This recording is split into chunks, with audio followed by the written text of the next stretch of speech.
During the World Changers Summit, held at the Pontifical Academy of Sciences in Vatican on October 22nd, Maryna Ovtsynova, president of the ALLATRA International Public Movement, and ALLATRA participants were honored to be received by His Eminence Cardinal Peter Turkson, Chancellor of the Pontifical Academies of Sciences and Social Sciences.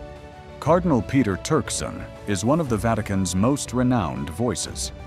As Prefect Emeritus of the Dicastery for promoting integral human development, he has long been a steadfast advocate for peace, justice, and interfaith understanding.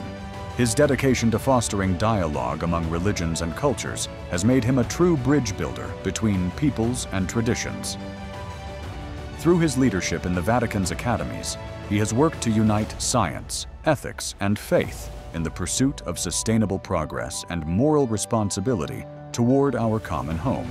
Cardinal Turkson has also played a significant role in advancing the message of Pope Francis's encyclical Laudato Si, helping to bring its call for ecological conversion and integral human development to the global stage. Pope Francis's landmark encyclical Laudato Si on care for our common home was published in 2015.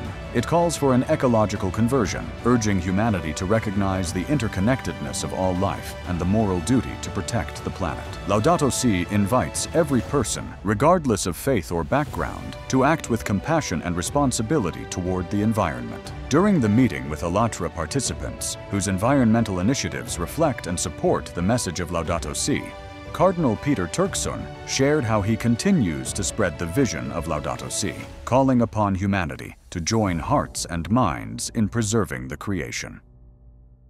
5 years after Laudato Si, Prime Minister or President of Iceland shared a view, the United Nations Secretary General shared a view. So the book is actually printed to the title Laudato Si Reader. Okay, and that was to take views from different people who have read Laudato Si and what they thought about it. So the question is, how can we get Laudato Si to be widely read? Of course, it's a book that is there. I have presented it at the United Nations. I presented it at UNESCO in Paris. I presented it at Davos World Economic Forum. So I've talked about Laudato Si in several environments. I've also had a chance to present it even in university groups. Ohio State was the first group that wanted to hear about Laudato Si. And since then, I've been in Dayton, I've been in San Diego. And therefore, to get Laudato Si well known, we decided to create what we call Laudato Si Action Platform, which identified, in fact, 7 actors of Laudato Si. So churches means churches, mosques, synagogue, all places of worship, places of studies, basic university type of studies, educational centers, offices and factories. So we identified these 7 groups and say, okay, follow a team for 7 years and see what you get. Okay, all of that was to popularize the content of the encyclical Laudato Si and to encourage and enable people to put it into action or practice. So it's not just something written, but something that's actionable. And 10 years now, okay, this is 2025. Laudato Si was published in 2015. It's difficult to identify or talk about places we still have not heard of it. Having taken this to COP21 in Paris in 2015, so basically I think that personally and from the point of view of our force, we've had occasion to kind of talk about this to different audiences and constituencies, but I still would not say that because of that it's known worldwide and by everybody and for everybody. We've tried our best and we'll continue to talk about it. And Pope Francis, to give this a big push, decided to create what they call Borgo Laudato Si. You heard about that? Okay, in Castel Gandolfo. So the guys, the guys in charge, managed to get, this good fundraising, and they're creating a center which will promote educational, research and also imitate environmental regeneration, growth, and all of that in the Castel Gandolfo. Over here in Rome, another initiative to get it known is being the development of what they call Laudato Si Diploma. And Laudato Si Diploma is an initiative of all the universities here in Rome, especially church universities, getting students to register, okay, to follow, I think it's a 3-year course. And at the end of that, they get a diploma, Laudato Si. So this is also going on.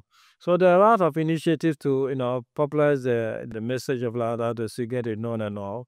But again, I'm not sure whether we're able still to say about what percentage of the world's population knows about Laudato Si. That will probably still be a bit too big. But whenever it's humanly possible, I think we've done it, that we've been involved in a lot of initiatives to achieve that.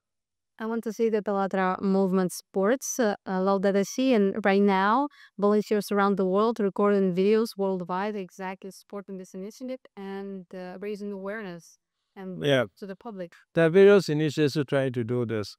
And the moment we get this established in universities, it attracts a lot of young people. And so, it becomes an occasion to spread knowledge of Laudato Si. Was an interesting example with which I'll conclude the subject matter. Villanova is a university near Philadelphia, Catholic University. And there, I know the vice president. I knew the vice president, who was a lady. And in one of my visits with her, she had me accompany her to prison, where she has started some course, of teaching her from prisoners learn and even get some degree before they come out. And there in the prison, there was a Laudato Si group. So it's an attempt to get it everywhere. Thank you so much for sharing with us, and in general, it was an honor to meet you today, to talk to you today, and to explain information about the research we do regarding nanoplastic. Thank you so much for listening to us. Anytime. And thank you.